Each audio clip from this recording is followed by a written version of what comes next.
Leading the Nightline tonight, Sarawak is poised to make international history with a major milestone set to be unveiled during the Countdown 2026 New Year's Eve celebration at the Kuching waterfront this December 31st. In a statement today, the Sarawak Tourism Board said the achievement centres on an extraordinary journey, one that not only breaks a world record but also positions Sarawak as a global destination and reinforces its brand as the gateway to Borneo.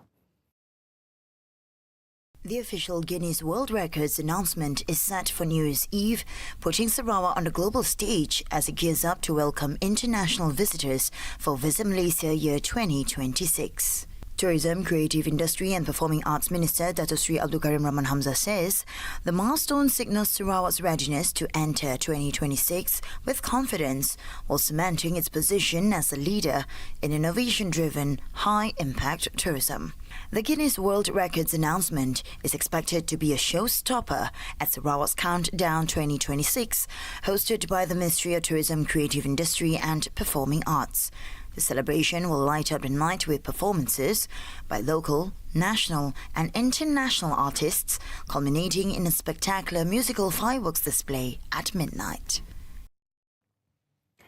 Sarawak's Ministry of Domestic Trade and Cost of Living, KPDN, moved swiftly after a viral complaint alleging RON 95 petrol at a fuel station in KOTA, SAMARAHAN may have been contaminated with diesel or water. In a statement today, KPDN Sarawak Director Matthew Dominic Barin said a four-member enforcement team launched an investigation on December 24 at about 2:30 in the afternoon, following a complaint posted on the Sarawak Roads Update Facebook page. Inspections at the fuel station have prompted authorities to open an inquiry paper under the 2011 Trade Descriptions Act over a suspected breach of the law. Authorities warn any trader found guilty could face tough penalties, fines of up to 250,000 ringgit for companies and up to 100,000 ringgit, or jail time for individuals, with heavier punishment for repeat offenders. Meanwhile, Matthew also welcomed public complaints and interagency cooperation as part of efforts to step up consumer protection. The public is urged to report any information or complaints involving business misconduct through the channels listed on screen. A 22-year-old man with disabilities was killed in a fire that destroyed 30 squatter homes in Seberang Pekan Sangan last night. The Tatau Fire and Rescue Department said the victim was found dead at 2:36 a.m. The department received an emergency call at 11:18 p.m, prompting a team from the Tatau Fire and Rescue Station to rush to the scene. The fire involved 31 squatter homes made of temporary structures, with 30 completely destroyed while one was saved. The statement also explained that firefighting operations were challenging because the site was across a river with no road access, forcing crews to transport equipment using villagers' boats. Firefighters set up a 400-foot water line using GP10/10 portable pumps with water sourced from the nearby river to contain and extinguish the fire. The incident affected 97 residents from 23 families.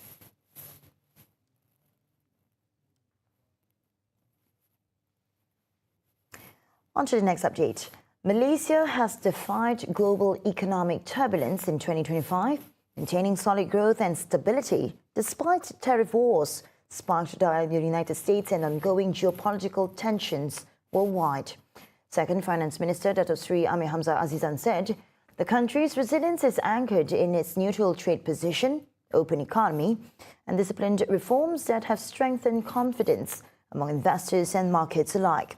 He noted that Malaysia has built a firm foundation for future growth, but warned that sustaining competitiveness will depend on continued reforms rather than complacency. Amir Hamzah added that the ringgit has emerged as Asia's best performing currency, while unemployment remains at a decade low of 3%. Malaysia has also recorded its highest ever foreign direct investment (FDI), signalling strong global confidence in the country's economic direction. Looking ahead to 2026, the minister said the government remains focused on deepening execution to further strengthen economic resilience, particularly in navigating external shocks. However, he emphasized there's still more work to be done and Malaysia must continue moving forward with determination anchored firmly to its long-term plan.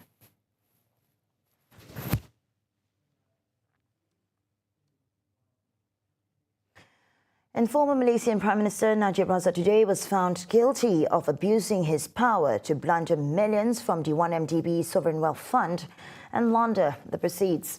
His sentencing, expected later on Friday, is likely to heap years onto the 6-year term he is already serving for a separate case related to the now defunct state investment vehicle. Presiding Judge Colin Lawrence Sekira convicted the 72-year-old former leader on all 4 counts of abuse of power, as well as 21 counts of money laundering, involving around 2.28 billion ringgit from the fund. Well, Najib, the son of one of the country's founding fathers, was groomed for leadership from a young age. He experienced a spectacular fall from power as public anger mounted over the corruption scandal. Since his 2018 election loss, investigations under successive governments have ensnared him and his wife, Rosmah Mansor, in graft allegations. Prosecutors say Najib abused his positions as Prime Minister, Finance Minister and 1MDB Advisory Board Chairman to move vast sums from the fund into his personal accounts more than a decade ago. According to investigators, proceeds from the fund were used to bankroll high-end real estate, a luxury yacht and precious artworks. Delivering the verdict on Friday morning, Judge Sekira dismissed several of the defense lawyers' arguments, including that Najib had been duped by his close associate, the business Low Tech Joe, or better known as Jolo.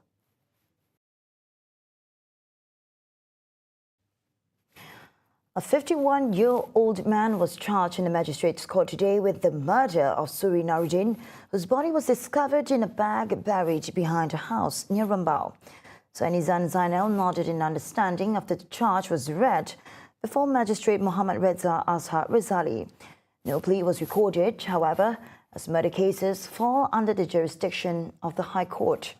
The unrepresented man is accused of 53-year-old murdering Suri behind a house at Jalan Pedas Linggi, Rembau between December 7th and 18th. He was charged under Section 302 of the Penal Code, which carries a death sentence or imprisonment of between 30 and 40 years. If the death sentence is not imposed, the offender shall also be punished with at least 12 strokes of the cane. Deputy Public Prosecutor Nurul Balkis Sunaidi did not offer bail. The case was adjourned for mention to January 27th, pending the forensic and post-mortem reports. Previously, Negeri Sembilan Police Chief Dato' Al-Zafni Ahmad said that following the discovery of a body buried behind a house in Rembau, 2 men aged 51 and 41 were detained to assist with the investigation. He was reported as saying the body was believed to be that of a woman missing from Ampang since December 8th. Subsequently, the deceased identity was established as Suri based on the matching fingerprint comparison with records from the National Registration Department. Police have taken down the largest international drug syndicate ever uncovered in Malaysia, seizing 6.2 tons of narcotics with an estimated street value of 1.04 billion ringgit in the Klang Valley raid last month. Bukit Aman Narcotics Crime Investigation Department NCID Director Dato' Hussein Omahan says the operation, codenamed Op Gaharu 2.0, was conducted on December 21st following the arrest of 6 individuals, including 3 women, in an earlier phase on December 16th. According to him, intelligence gathered from raids under Ops Gaharu 1.0, which led to the arrest of 6 suspects, enabled police to track down several additional drug laboratories and storage locations. Serbuan pertama dijalankan di sekitar kawasan Taman Industri Selesa Jaya, Seri Kembangan Kajang, Selangor dan berjaya merampas cecair disyaki dadah jenis MDMA anggaran berat hampir 6,000 kilogram ataupun 6 tan. Dan serbuk putih disyaki dadah jenis MDMA anggaran berat lebih kurang 208 kilogram. Serbuan seterusnya telah dijalankan di sebuah lagi premis di kawasan Taman Perindustrian Kepung, Kuala Lumpur dan berjaya merampas serbuk disyaki dadah jenis kokain anggaran berat 20.2 kilogram. Serbuk putih disyaki dadah jenis ketamin, anggaran berat 1.2 kilogram. He adds that all suspects arrested are currently remanded for 14 days from December 17th to December 30th to assist with investigations. The case is being investigated under Section 39B of the Dangerous Drugs Act 1952, which carries the penalty of death or life imprisonment and not less than 12 strokes of the cane upon conviction. Hussein said the total drugs seized from both phases of the operation are estimated at 24.7 tons, making it one of the largest drug syndicates uncovered in the country's history. The syndicate is believed to have been operating since January 2025, with its ringleader originating from an East Asian country.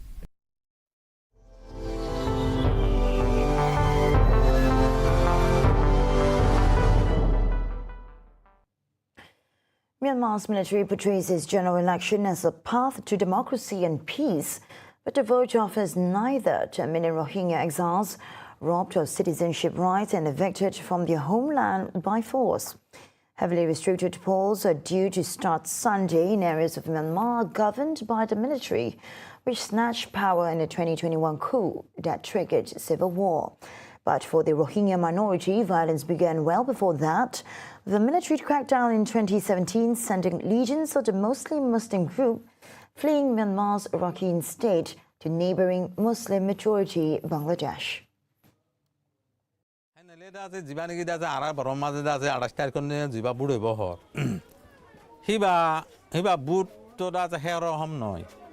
বুট কো দা যে হতাকাণ্ডা আছে জীবাণুগিটা আছে দেশের মাঝে বুড়ো হে দেশের মা public যে দুন আছে সেই দুনতো দা আছে বিয়কোনতো দা আছে আনার মাঝে কন্ট্যাক্ট করে দা আছে আনার রাইমাসরা হলে জীবাণু বুট করে এবার ওদের বুট তো আরা ওদুন এখন আরা হে দেশে ওই বা আরারে তারা বাইর করে বাংলাদেশের দুমরা দিয়ে তো আর বর্মাত আছে দিয়ে নিজের গতি সারি রিফিউজির ক্যাম্পের মাঝে তারা রাখি ওরে আরারে তারা বাতাং করে বুটাং করে রং হলে হিয়ান তো তারা বলা ধরি বুট চানোর খুশি হইলে আজাদি তো যে আজাদি গান আরা তো বর্মার মাঝে আসছিল আরা হুকুমত গিলান তো মা আরার আজাদি আসছিল তো আরা তারা দেশের মানি নেশিনেটি মানি নলিও কিন্তু আরারে তারা দাজে কিন্তু রাইমশারা মাঝে হলে রাইতো এখন আরারে রাইমশারা তো দা নরাকে আরা তার দেশের বাইরে গিয়ে ফেলাই আরা তো এখন দাজি নশান্তি হন দিলা আগে হলি মরি দে মানুষকে মরি বাচ্চার মাঝে আছে মানুষকে জিন্দিলা অশান্তি আইয়া আরা তো ন মরি কিন্তু তাতে মানুষ হদ দে হিন্দিলা পর্যন্ত আরা তো দিলাম অশান্তি.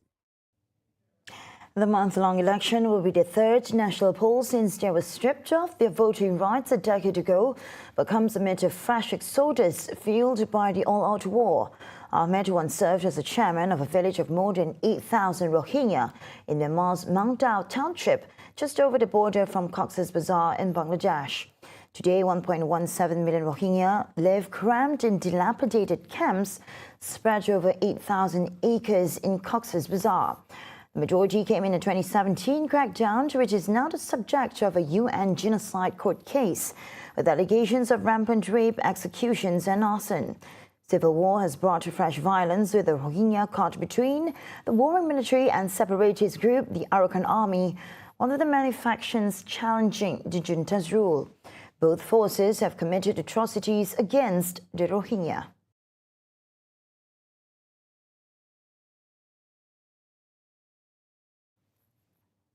That's all the time we have for TVS Nightline. I'm Shalish Mayato. Thank you for watching and have a good night.